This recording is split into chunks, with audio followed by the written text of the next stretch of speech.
Alright guys, I just made this video to go over the indicators I use and stuff that I look at when I'm charting. So the first thing, obviously, first thing I want to say is the only thing you should be basing your trades off as your main thesis for a trade is price action.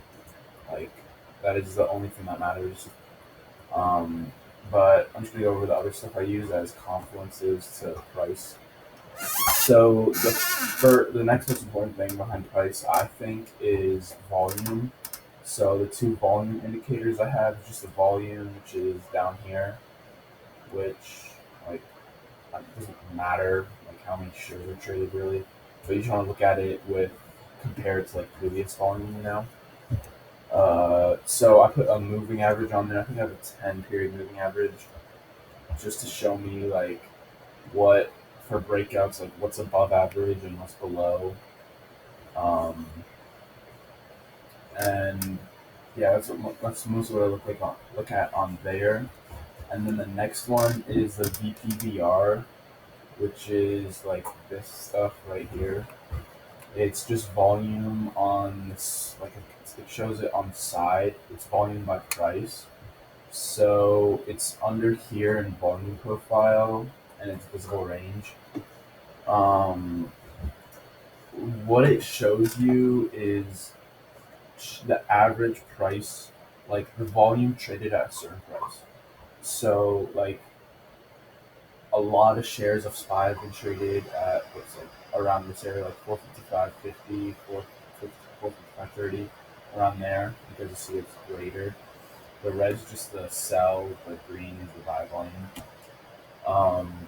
And then this just automatically comes with something called the point of control, which is where the most shares are traded on that time frame. So like this is the 5 minute. So the most shares have been traded at 453.11.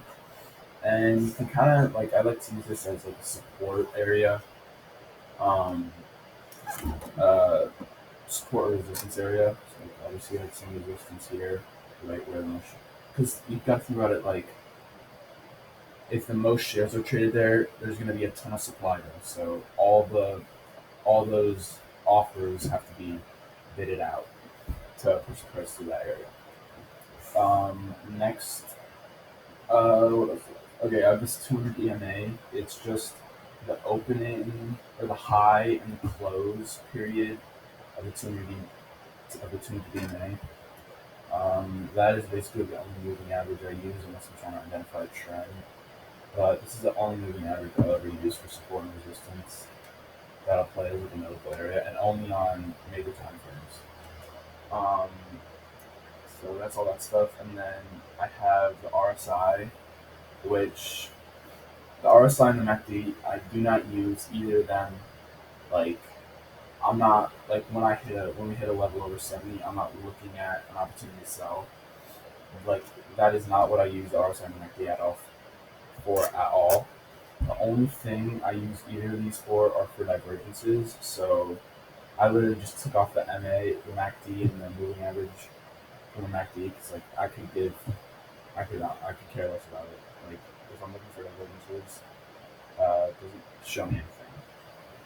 So like just looking for higher like divergences between higher lows and higher highs on the RSI price or the MACD price. One of those would be let's see. So we had low right here to a lower low right here on SPY. It's 5 minutes there. And then on MACD, this is where the low of that low was, and then we made higher highs. So that's a bullish divergence right there. Like I just use that as a confluence to a technical pattern or something like that. And yeah, that's basically all the stuff I look at when I'm charting.